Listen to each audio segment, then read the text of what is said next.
भैया यह कमाल की बात लगी भाई। मैंने बताइयो भैया, कमाल की बात लगी भैया, बात सच्ची है झूठी है। रामपाल वाले इस मैटर में राम राम जी सारे ने एक बात बतानी बहुत जरूरी थी, बतानी भी थी और पूछनी भी थी, कितनी सच्ची कितनी झूठी बताइए जरूर। मैंने जो इस रामपाल वाले मैटर में जो लोग मिल हूँ, बातचीत हुई है, जो बताई गई है वो बात पूछूंगा मैं उसके बारे में। तो हमने खरखर थे में जो हाल होया वो तो सबने देखा था, बहुत वीडियो वायरल हो रही थी, सीआरपीएफ तक तो बुलानी पड़ गई थी, क्या हाल होया था। तो ये चीजें तो हुई थी, लेकिन एक घटना कसौटी बताई गई, वह घटना कितनी सच्ची कितनी झूठी मैं तो नहीं कह सकता। बाकी आप लोग बताइयो कौन किस बात में जाना है, सच्ची है या झूठी है। के बोला एक औरत मतलब एक लेडीज एक सास की बहू बालक ना हो थे या वह उसकी मानना थी कैसा कुछ था। तो बोला रामपाल महाराज ने उस तई वो दे दिया प्रसाद बढ़िया, अगले अपनी बहू तो खुआ दिए और बालक हो जाएंगे।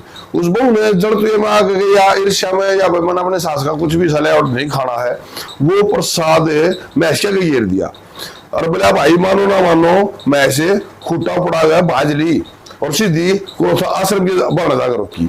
भैया यह कमाल की बात लगी भाई। मैंने बताइयो भैया, कमाल की बात लगी भैया, बात सच्ची है झूठी है।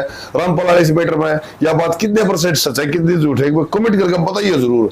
और फिर एक जो कमेंट लग रहे ना, जो रामपाल के अनुयायी हैं, जो उनकी सोच है, जो उनका माइंड सेट हो रहा है, वो के ब्रेन वॉश कह ले या माइंड सेट कह ले या फिर उनका ज्ञान यो है या फिर उन्होंने ज्ञान ज्यादा हो लिया है, उसके बारे में और अगली वीडियो भी बनाऊंगा वो बताऊंगा उसके बारे में भी के जा है और के वे बताने लग रहे हैं भाई पाखंड।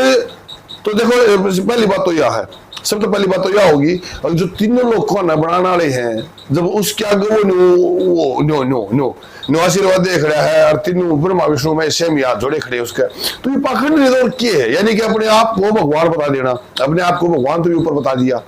तो इस बड़ा पाखंड कुछ हो नहीं सकता। लेकिन इस बारे में बताइयो अगर मैच खुट्टा पड़ा के बाजी थी ना बाजी थी,